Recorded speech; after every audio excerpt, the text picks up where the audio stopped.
तो प्रिय विद्यार्थियों, स्वामी केशवानंद के द्वारा संचालित की जा रही ऑनलाइन क्लासेज में आप सबका स्वागत है। आज हम फिर से वाक्य के टॉपिक पर आते हैं।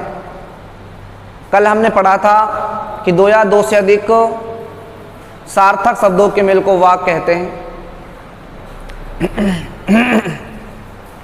हिंदी में वाक्यों का जो क्रम होता है, पदों का जो क्रम होता है, सबसे पहले कर्ता उसमें आता है, उसके बाद कर्म आता है, उसके बाद पूरक शब्द आते हैं और उसके बाद क्रिया आती है। ठीक है। सरल वाक्य हमने पढ़ा था कि भाई सरल वाक्य वो होता है जिसमें एक ही उद्देश्य हो, एक ही विधेय हो। ठीक है। आज हम पढ़ेंगे संयुक्त वाक्य। संयुक्त वाक्य क्या होता है? जब दो या दो से अधिक स्वतंत्र उपवाक्य किसी योजक समुच्चयबोधक अव्यय द्वारा जुड़े होते हैं तो वे संयुक्त वाक्य कहलाते हैं। यानी दो या दो से अधिक स्वतंत्र वाक्यों से मिलकर बने होते हैं संयुक्त वाक्य। ऐसे भी हम कह सकते हैं लालाओ, जिन वाक्यों में एक से अधिक उद्देश्य हो, यानी कर्ता कितने हो, एक से ज्यादा हो, और एक से ज्यादा क्या हो, विधेय हो, क्रियाएं हो, तो वे वाक्य क्या कहलाएंगे लड़कों? संयुक्त वाक्य। ऐसे वाक्य जिनमें एक से ज्यादा क्या हो, उद्देश्य हो, और एक से ज्यादा विधेय हो, वे वाक्य कहलाएंगे संयुक्त वाक्य। या फिर परिभाषा के तौर पर हम ऐसे कह सकते हैं कि दो या दो से अधिक स्वतंत्र वाक्यों से मिलकर बना हुआ वाक्य कहलाता है संयुक्त वाक्य। ये वाक्य जो होते हैं लालाओ, आपस में समुच्चयबोधक अवयवों से जुड़े होते हैं। यानी कि इन वाक्यों की पहचान होती है संयुक्त वाक्यों की कि ये जो वाक्य होते हैं, दोनों वाक्य, पहला वाक्य भी स्वतंत्र होता है, दूसरा वाक्य भी स्वतंत्र और पूर्ण होता है। दोनों वाक्य जो आपस में जुड़े होते हैं वे जुड़े होते हैं किंतु, परंतु, लेकिन, तथा, और, अर्थात, अथवा, या, इनसे जुड़े होते हैं। तो ध्यान करिएगा, अगर पहला वाक्य भी पूर्ण हो, स्वतंत्र हो, दूसरा वाक्य भी स्वतंत्र हो, दोनों वाक्य आपस में किंतु, परंतु, लेकिन, तथा, और, अर्थात, अथवा, या आदि से जुड़े हों तो वहां संयुक्त वाक्य होता है।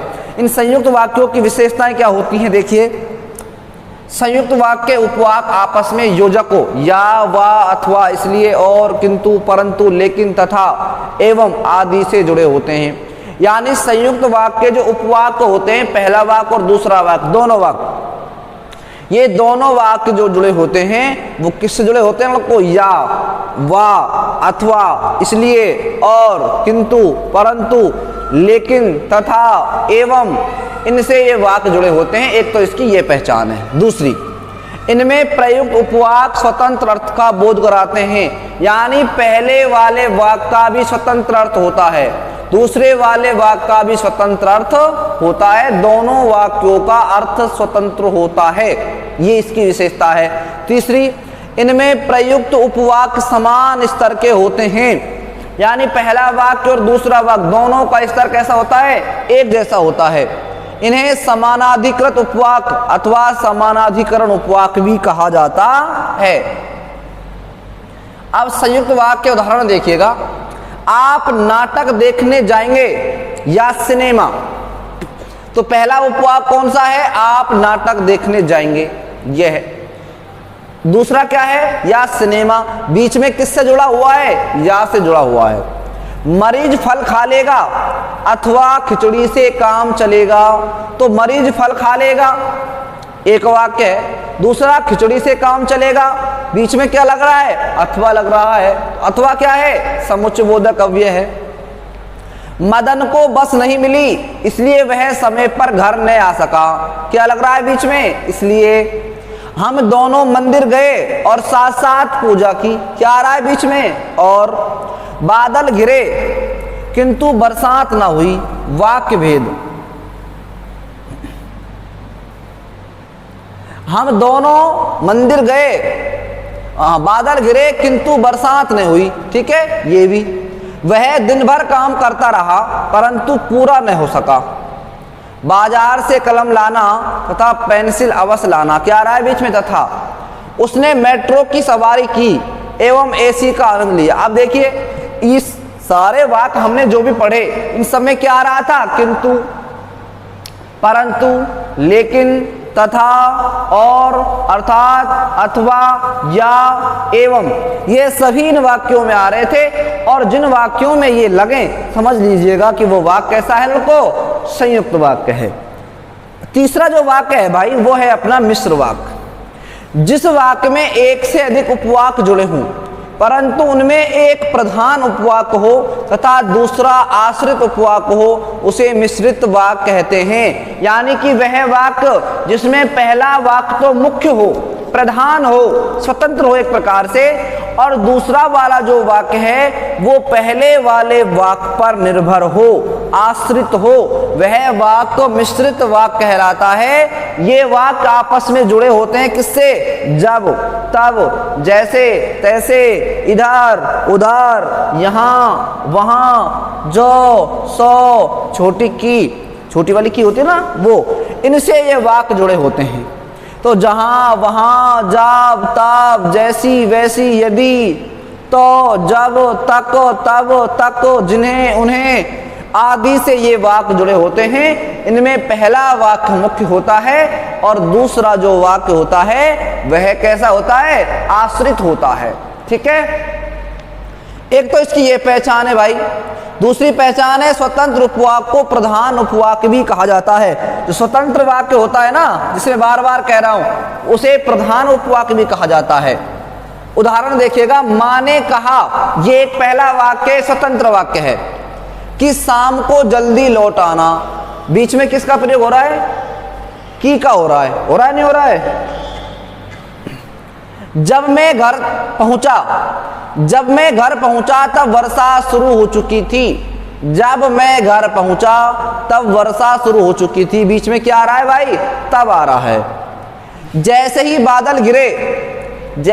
बादल गिरे वैसे ही बिजली चमकने लगी। क्या आ रहा है? जैसे वैसे।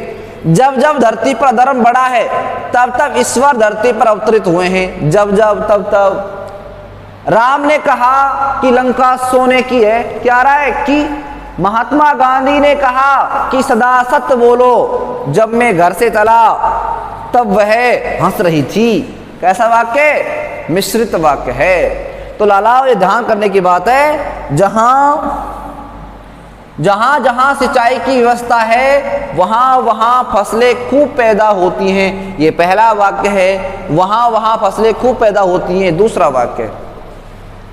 ध्यान दे, मिश्र वाक्य में आश्रित उपवाक्य के आरंभ, मध्य या अंत में कहीं भी आ सकते हैं। यानी मिश्र वाक्य में जो आश्रित उपवाक्य होते हैं ना, वो वाक्य के आरंभ में भी आ सकते हैं, मध्य में भी आ सकते हैं और ये अंत में भी आ सकते हैं। जैसे आरंभ में उदाहरण देखिए, जो अपने आसपास सफाई रखते हैं वे सदा स्वस्थ रहते हैं। यहाँ तो जो अपने आसपास सफाई रखते हैं ये मुख्य वाक्य हो गया, ये पहले आया है। ठीक है। जिस लड़के ने सबसे ज्यादा पौधे लगाए हैं उसे पुरस्कृत किया जाए, ये ठीक है। दूसरा है, मध्य में अगर बीच में कैसे आएगा? वे जो अपने आसपास सफाई रखते हैं, ऐसे भी आ सकता है। वे जो अपने आसपास सफाई रखते हैं सदा स्वस्थ रहते हैं। अब ये कहाँ आ गया? बीच में आ गया। वह लड़का जिसने सबसे ज्यादा पौधे लगाए हैं पुरस्कृत किया जाएगा, जिसने सबसे ज्यादा पौधे लगाए हैं, या ठीक है। अंत में कैसे आएगा? वे सदा स्वस्थ रहते हैं जो अपने आसपास सफाई रखते हैं। अब वो लास्ट का जो उपवाक्य था, वो आश्रित उपवाक्य था, वो कहाँ गया? वो पहले आ गया। तो ये आश्रित जो उपवाक्य है ये पहले भी आ सकता है, बाद में भी आ सकता है। ठीक है।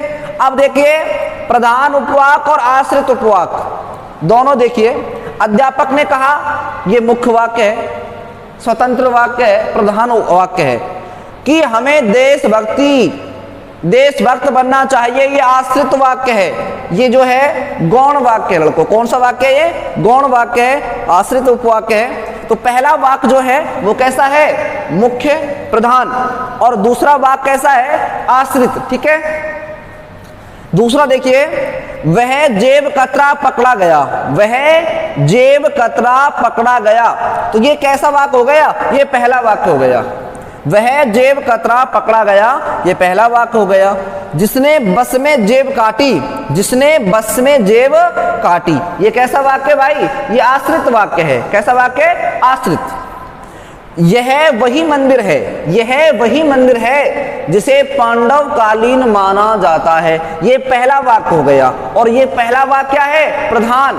तो मैंने यही तो कहा था, जब एक वाक्य तो कैसा हो? मुख्य हो, प्रधान हो, स्वतंत्र हो, और दूसरा जो वाला वाक्य होता है वो कैसा होना चाहिए? आश्रित उपवाक्य होना चाहिए। और ये आपस में जब तब जैसे तैसे, इधर उधर, यहाँ वहाँ, जो सो और छोटी वाली की, इनसे ये वाक्य आपस में क्या होंगे? जुड़े होंगे।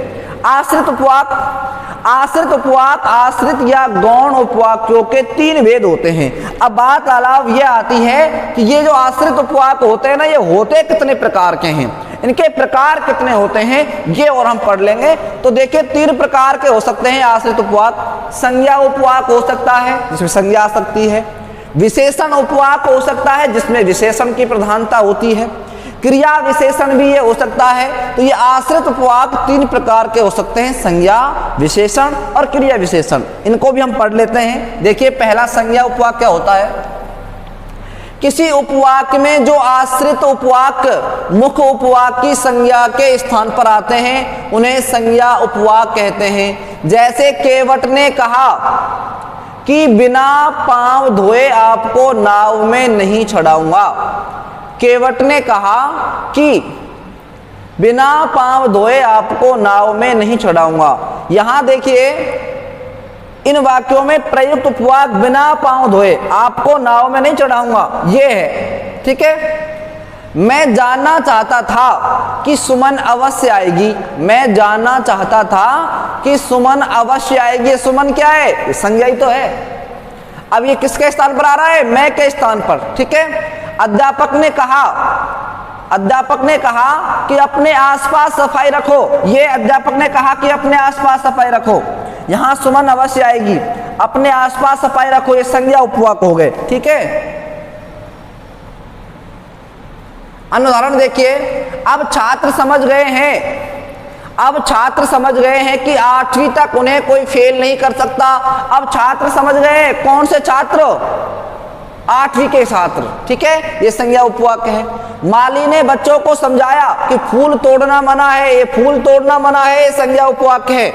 फल वाले ने कहा कि मैं ताजे फल ही बेचता हूं, ताजे फल क्या है? ये भी संज्ञा उपवाक्य है। संज्ञा उपवाक्यों की पहचान इनके आरंभ में लगे की को देखकर पहचान की जा सकती है। ये उपवाक्य की के द्वारा मुख्य प्रधान उपवाक्य से जुड़े होते हैं। यानी कि ललाओ जो संज्ञा उपवाक्य होते हैं इनकी पहचान क्या है? इनकी पहचान है कि जिन इनके बीच में की मिलेगा, जिनके बीच में की का प्रयोग हो जाता हो वहां संज्ञा उपवाक्य होता है। की का प्रयोग उस दशा में नहीं होता जब संज्ञा उपवाक्य प्रधान उपवाक्य से पहले आ जाए या कभी कभी की का लोप कर दिया जाए। जैसे तुम मेरी मदद करोगे, मुझे पता था। अब यहां क्या लग रहा है? की। वैसे की का प्रयोग होना चाहिए था लेकिन की का प्रयोग ना करके यहां कोमा लगा दिया, लेकिन फिर भी ये क्या है? संज्ञा उपवाक्य है। वह त्याग पत्र नहीं देता, वह त्याग पत्र नहीं देता, उसने घर वालों को बता दिया था। अब यहां भी किया था लेकिन की का प्रयोग नहीं करके क्या किया? कोमा लगा दिया। मोहन को पता था कि गौरव आने वालों में नहीं है, यहां भी की के स्थान पर क्या कर दिया? कोमा लगा दिया, की का लोप कर दिया, लेकिन फिर भी क्या कहलाएगा? वो संज्ञा उपवाक्य कहलाएगा। मरीज को लगने लगा, अब वो ठीक हो जाएगा। अब मरीज को लगने लगा कि यहां भी की का क्या कर दिया गया है? लोप कर दिया गया है। अब वो ठीक हो जाएगा। कौन हो जाएगा? मरीज ठीक हो जाएगा।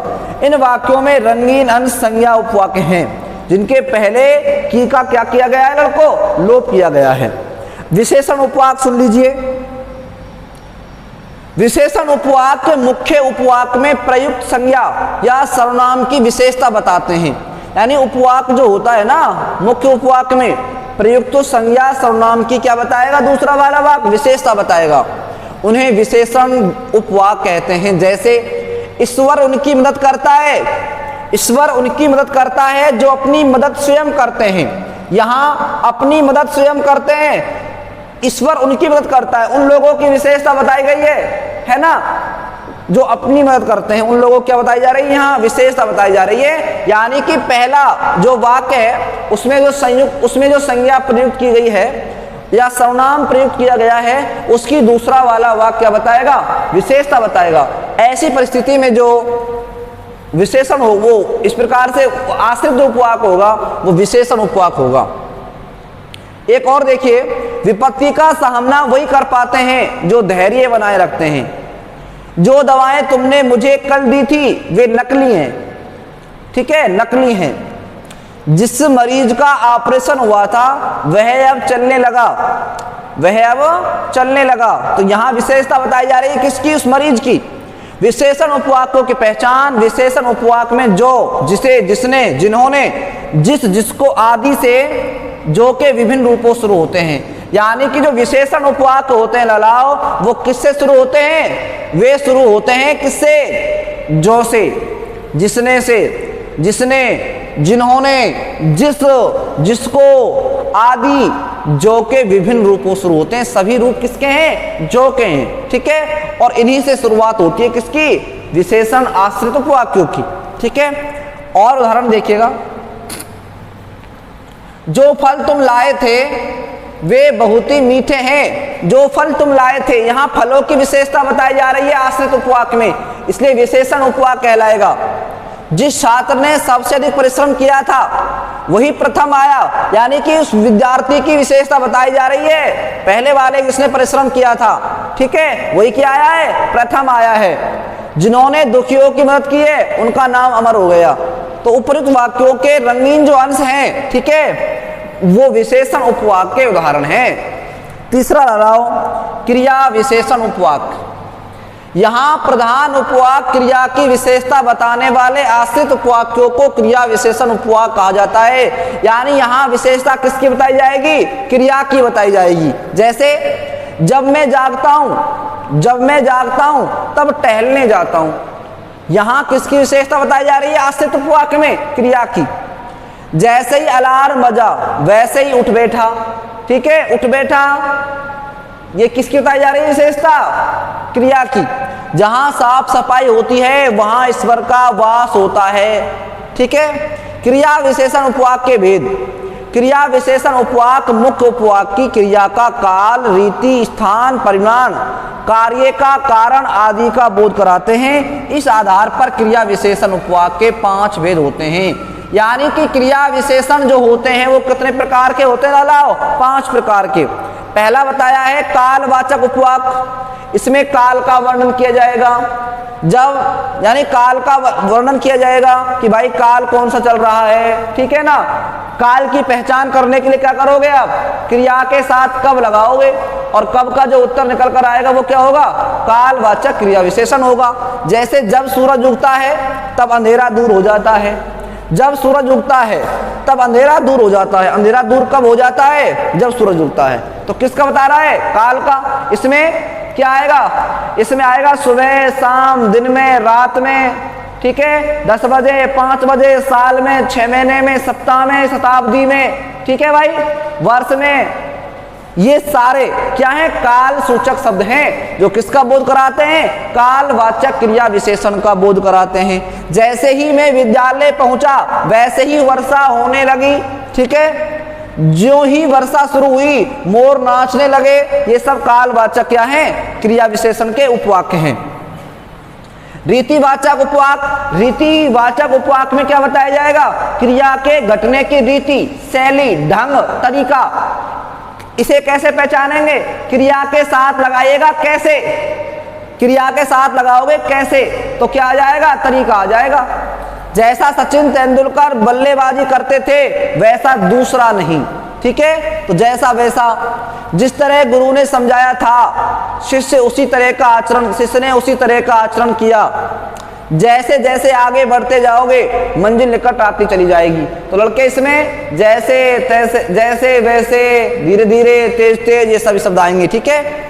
स्थानवाचक क्रिया विशेषण जो होगा, उपवाक होगा, इसमें स्थान का बोध कराया जाएगा। जहां आग होती है वहां धुआं होता है, जहाँ संत निवास करते हैं वहाँ स्थान स्वर्ग तुल्य होता है। तो इसमें उस स्थान के बारे में बताया जा रहा है, जगह का बोध कराया जा रहा है ना। जहाँ सरदार पटेल गए उनका भव्य स्वागत हुआ। यानी कहने का मतलब यह है कि स्थानवाचक जो आश्रित उपवाक्य होते हैं इनमें होता क्या है लड़ाओ, क्रिया के घटने के स्थान का बोध कराया जाता है। क्रिया के घटने के स्थान का बोध जहाँ होता है वहाँ स्थानवाचक आश्रित उपवाक्य होता है। परिमाणवाचक में क्या बताया जाता है, क्रिया के घटने की मात्रा बताई जाती है, उसकी माप बताई जाती है। जितनी ही वर्षा होगी उतनी ही क्या होगी, अच्छी फसल होगी। तो यहाँ वर्षा की क्या बताई जा रही है, मात्रा बताई जा रही है। फसल की क्या बताई जा रही है, मात्रा बताई जा रही है। तो क्रिया के घटने की क्या बताई जाती है, मात्रा बताई जाती है, मापतोल बताई जाती है। जितना पचा सको उतना ही खाओ, जितनी बर्फ पड़ेगी सर्दी उतनी ही बढ़ जाएगी। तो यहाँ बर्फ के पड़ने क्या बताई जा रही है, मात्रा बताई जा रही है। परिमाणवाचक उपवाक्य होता है जहाँ परिणाम, यदि तुमने मन लगाकर पढ़ाई की होती तो यह दिन देखना नहीं पड़ता। ये क्या बताया जा रहा है, परिणाम बताया जा रहा है। वह आज इसलिए विद्यालय जाएगा क्योंकि आज पैसे बटेंगे, ये परिणाम है उसका। यदि कबूतर लालच न करते तो जाल में न फंसते, ये भी कारण बताया जा रहा है। उपरोक्त वाक्यों में रंगीन जो अंश है ना, ये क्रिया विशेषण आश्रित क्या है, उपवाक्य हैं। क्रिया विशेषण उपवाक्य की पहचान जब, जैसा, जहां, जो आदि शुरू में देखकर ही की जाती है। ठीक है भाई। अब बात आती ललाओ कि एक वाक्य को यानी मिश्रित वाक्य को सरल वाक्य में कैसे बदला जाए, सरल वाक्य को मिश्रित वाक्य में कैसे बदला जाए, संयुक्त वाक्य में कैसे बदला जाए। तो मैं बताया था आपको, सुनो, अगर सरल वाक्य को किस में बदलना हो, मिश्रित वाक्य में बदलना हो तो क्या करना पड़ेगा, तो एक वाक्य जो है आश्रित बनाना पड़ेगा, जब तब जैसे तैसे का उसमें प्रयोग करना पड़ेगा। और अगर मिश्रित वाक्य को संयुक्त में बदलना हो तो संयुक्त वाक्य के जो समुच्चयबोधक अव्यय होते हैं उनका प्रयोग करना पड़ेगा। ठीक है। तो ये बहुत सारे जो वाक्य हैं, है ना, ये अभ्यास के लिए ललाओ आपको दिए जा रहे हैं, है ना। इनका आप एक बार हल करके देख लीजिएगा। ठीक है। आज का ये पूरा टॉपिक हो गया अपना। ये सारे वाक्य जो हैं इनको आप एक बार सभी हल करके देख लेना घर पे, है ना। ठीक है भाई।